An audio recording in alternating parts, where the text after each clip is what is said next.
मुकेश जौहरी SK news की तरफ से। आज हमने कुछ स्कूल का विजिट किया और जाना कि देश के भविष्य की जो एक संरचना होती है स्कूल में, वो बच्चों को क्या दिया जा रहा है। एक हम सबसे पहले गए एक प्राइवेट स्कूल में, जिसकी व्यवस्था देख के हम खुद अचंभे में रह गए कि बच्चों को पढ़ाई करने के लिए वहां बैठाया जा रहा है जहां पे गाय भैंसों का तबेला है।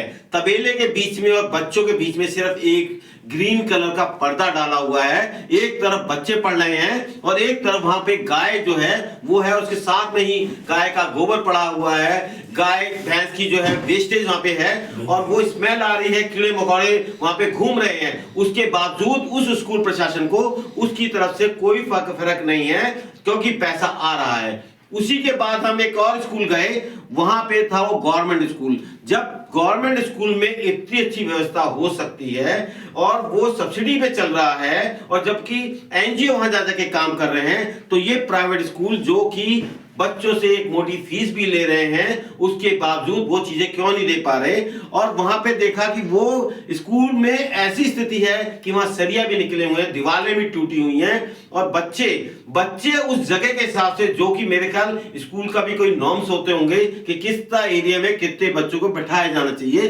कितना बड़ा कमरा एक बच्चों के लिए होना चाहिए। उसके बावजूद भी अगर स्कूल प्रशासन से किसी भी तरह से गवर्नमेंट एजुकेशन डिपार्टमेंट से वो रजिस्टर्ड है, तो क्या गवर्नमेंट रजिस्ट्रेशन जो अधिकारी हैं, एजुकेशन डिपार्टमेंट के लोग हैं, वो वहां पे सर्वे नहीं करते टाइम टू टाइम। मेरे ख्याल इतने तो नॉर्म्स हैं कि वहां के स्कूल के जो अधिकारी हैं उस क्षेत्र के, उससे जाना चाहिए, चाहे वो प्रशासन हो चाहे वो नगर निगम हो, उसे जाके अपने क्षेत्र के जितने भी रजिस्टर्ड स्कूल हैं उस पर जाके देखना चाहिए। और आज हम देख के बहुत दुख हुए हमें, हमारे चैनल की तरफ से, उन बच्चों के लिए जो बच्चे इस देश के आने वाले भविष्य हैं, उसको हम क्या दे रहे हैं, उनको हम क्या परोस के दे रहे हैं, उनको क्या एजुकेशन वहां मिल पाएगी।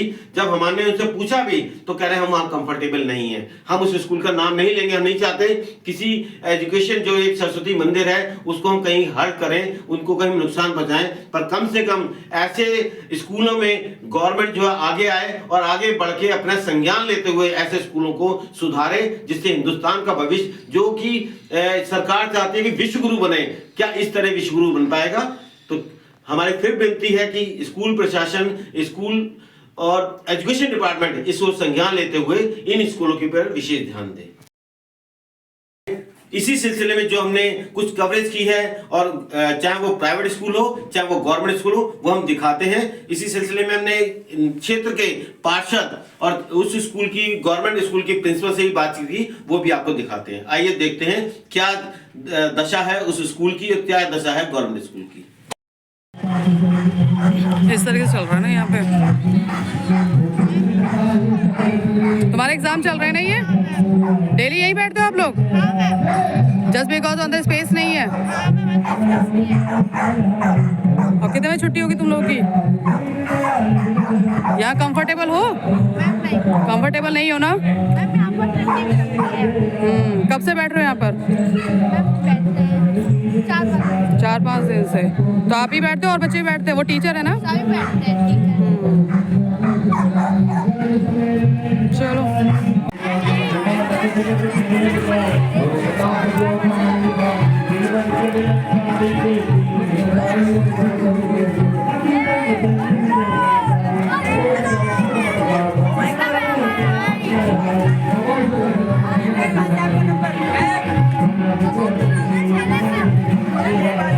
नमस्कार, हमारे साथ इस समय इंदिरापुरम के पार्षद जो है अनुज त्यागी जी हैं, और ये इस समय हम खड़े हैं इंदिरापुरम के एक सरकारी स्कूल में। आप देख सकते हैं सरकारी स्कूल की क्या व्यवस्थाएं हैं। जैसे कहा जाता है दिल्ली मॉडर्न स्कूल भी कहे जाते हैं, जो एक केजरीवाल प्रचार कर रहे हैं, उसी में कहूँगा कि गाजियाबाद में ये इतना सुंदर स्कूल बना हुआ है और जिसमें लगातार जो है अनुज त्यागी जी अपना सहयोग देते रहते हैं। बच्चों की बैठने की व्यवस्था हो, चाहे वो प्ले ग्राउंड हो, चाहे वो सुविधा हो, बाथरूम हो, उसमें कहीं भी आप ऐसे नहीं सोच सकते कि ये मॉडर्न स्कूल नहीं है या प्राइवेट स्कूल नहीं नहीं है। आइए इनसे जानना चाहते हैं इसमें जो ये परिश्रम कर रहे हैं उसमें और क्या क्या चीज़ें ऐसी हैं कि जिससे वो ये आगे प्रोत्साहन देंगे।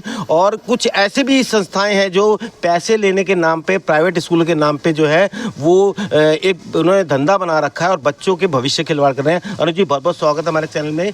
आपने इतने अच्छे आपके वार्ड में स्कूल है कि जो एक मॉडर्न स्कूल है, जो एक मिसाल के तौर पे हम देख सकते हैं कि कितनी अच्छी व्यवस्था है, कितना अच्छा ग्राउंड है, कितनी स्वच्छता है, कितनी यहाँ पे सफाई है। आप क्या इस पे कहना चाहेंगे?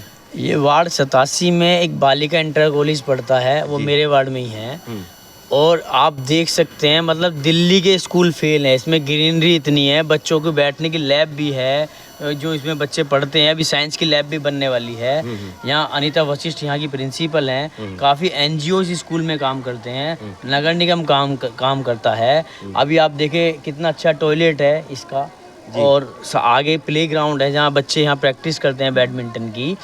और मैं तो कोशिश करूँगा कि ज़्यादा से ज़्यादा बच्चे यहाँ पढ़ने हैं, और बच्चे पढ़ते भी हैं। देखो पुरानी बिल्डिंग इधर है, और ये पिछली बार अभी नई बिल्डिंग बनी है और भी बनेगी। काफ़ी बड़ा प्लेग्राउंड भी है इसमें।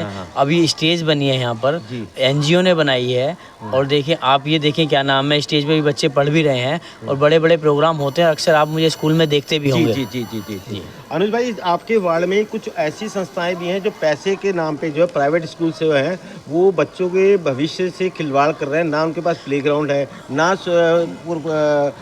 जो है कमरे हैं ऐसे बैठाने के लिए कि बच्चों को एनवायरनमेंट मिल सके। उसके लिए तो अभी है ना उन पे कार्रवाई होनी चाहिए, क्योंकि है ना उनके लिए ये आदेश है गवर्नमेंट से कि जो निम्न स्तर के बच्चे होते हैं उनको फ्री में एडमिशन दिया जाए वहाँ पे। वो बोल तो देते हैं, पर 2-3 केस तो मेरे पास ही आए, ना तो वो एडमिशन करते हैं उसमें, ना उनकी फीस माफ़ करते हैं। ऐसे स्कूल पे कार्रवाई होनी चाहिए। और उनके जो बेसिक शिक्षा अधिकारी वगैरह जो होते हैं, जो प्राइवेट स्कूल को भी देखते हैं, वो उनकी समय समय पर जांच वाँच करते रहना चाहिए। और अगर कुछ लापरवाही पाई जाए तो उस पर तुरंत कार्रवाई होनी चाहिए। इतने अच्छे आपने बताया, वो मैं फिर कैमरामैन से कहूँगा दिखाएं जरा कितना अच्छा टॉयलेट जो है, चाहे वो लड़कियों के लिए हो चाहे लड़कों के लिए हो। ये पीछे भी आपने एनजीओ से मिलके जो है यहाँ बैडमिंटन कोर्ट भी बनवाया है, जिसमें बच्चों को फिजिकल एक्सरसाइज की मिले। वहाँ पे तो ये सुविधा है कि सर्दी के दिन है और बच्चों को जो है खुले में बैठने को मजबूर हो चुके हैं, खुले में बैठ के शिक्षा ग्रहण कर। प्राइवेट स्कूल वाले तो पैसे लेते हैं, वो तो एक तरीके से कंपनी है जी। टीचर्स को ज़्यादा पैसे नहीं देते हैं वो, पर बच्चों से पूरे पैसे लेते हैं, और किसी की फीस माफ़ करते नहीं हैं जी। नहीं तो इन स्कूलों को एक प्रतिबंध होता है कि जब ये चालू होता है कि क्या नाम है, जो निम्न बच्चे हैं जिनकी जो एजुकेशन में उनका एडमिशन है या उनके साथ कुछ हो जाता है तो उन फीस नहीं भर सकते, उनकी फ़ीस माफ़ होनी चाहिए। पर ऐसे बच्चों को या तो उनके टीसी रोक देते हैं वो, या उनको निकाल देते हैं। आप अपने चैनल के माध्यम से इनको उजागर कीजिए। बाकी जो हमारी मदद की सहायता होगी, हम यहाँ के विधायक जी से, सांसद जी से, या सूबे के हमारे जो मुख्यमंत्री जी हैं उस तक बात पहुँचाएंगे। चलिए, आपने अपना समय दिया और इतना अच्छा आपका लगा। हमें कोशिश करेंगे कि आप जो निरंतर जो प्रयास कर रहे हैं और बच्चों को जो भविष्य है हमारे देश को उसको उज्जवल करने के लिए ऐसे ही निरंतर कार्य करते रहे। बहुत बहुत शुभकामनाएं। धन्यवाद धन्यवाद। अभी हमने देखा कि यहाँ पे आप लगातार जो है हिंदुस्तान की संस्कृति, चाहे वो किसी भी मजहब की हो, आप यहाँ पे मनाते हैं। इवन चंद्रयान भी जब पहुंचा तो उस पर भी आपने बहुत बड़ा यहाँ पे आयोजन किया चंद्रयान पे भी, और बच्चों ने वो एंजॉय किया जी और सर। हिंदुस्तान की संस्कृति को, हिंदुस्तान के जो बढ़ता हुआ विश्व गुरु की तरफ बढ़ रहा है उसको जानने की कोशिश की। पर जो स्कूल, जो प्राइवेट स्कूल, जो हम जिस मुद्दे पे आपसे बात कर रहे हैं, उनको ये नहीं ज्ञान हो पा रहा कि जो हमारा भविष्य है, जो आने वाले बच्चे हैं देश के, उसको क्या शिक्षा दी जाए। उनकी कहीं ना कहीं जो भविष्य के साथ खिलवाड़ हो रहा है। क्या सिर्फ शिक्षा पैसे तक ही सीमित रह गई है? सर, मेरा मानना ये है कि शिक्षा तो देनी ही है, लेकिन शिक्षा देने से पहले बच्चों में संस्कार विकसित किए जाएं, अपनी संस्कृति से उन्हें अवगत कराया जाए, उन्हें अनुशासन में रहना सिखाया जाए। मेरा मानना ये है कि यदि कोई भी व्यक्ति, चाहे वो बच्चा है या मैं भी हूँ, अगर हम अनुशासन में रहना सीखेंगे तो हम अच्छे इंसान बन जाएंगे। अच्छे इंसान बन जाएंगे तो हम पढ़ाई लिखाई भी कर ही लेंगे। और पूरी तरह से अगर हमने पढ़ाई लिखाई नहीं भी की है लेकिन हम एक बहुत अच्छे इंसान हैं तो भी वो एक अच्छी बात है। हम अच्छे इंसान होंगे तो हम अपने देश के लिए, अपने समाज के लिए भी कुछ अच्छी सोच रख सकते हैं। तो यही मेरा मानना है। इसी ध्येय के साथ मैं स्कूल में अपना काम करती हूँ। अपने टीचर्स को, अपने बच्चों को मैं इसी ध्येय के साथ आगे चलने के लिए हमेशा प्रेरित करती हूँ।